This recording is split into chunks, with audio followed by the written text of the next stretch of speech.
Hello, everyone.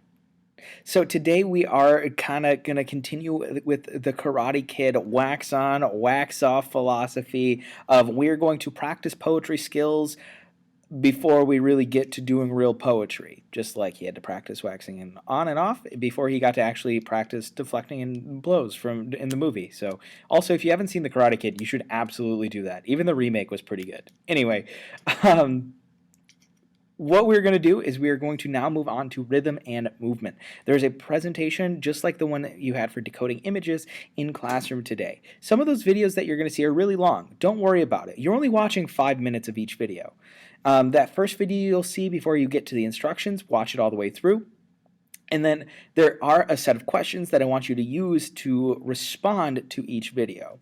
We're only looking at how movement, although rather antithetical to what it implies, being moving from point A to point B, is actually the result of rhythm as far as literature is concerned. So when we apply that to the actual visual aspect of movement. Rhythm is the movement from point A to point B, and then movement itself is the product at the end. How did we get from image 1 to image 2, right? Well, you're going to see some ballet videos, and when we progress from the beginning of the story to the end of the story, rhythm is the in-between. Movement is how we started and how we ended. Think of maybe the movement of a play, a movement of a piece of music.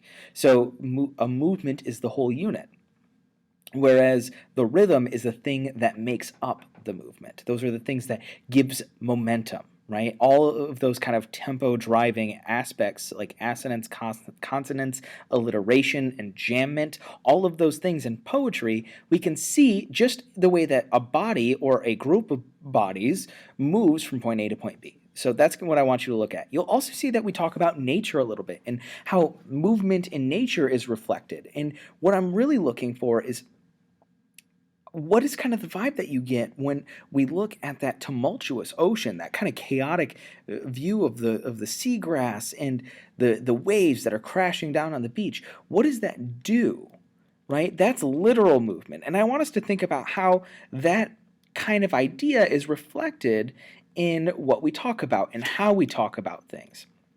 So there are also little questions for you to consider on each video and the slide it correlates to. So just pay attention to that and then respond via comment bubble on each slide, okay?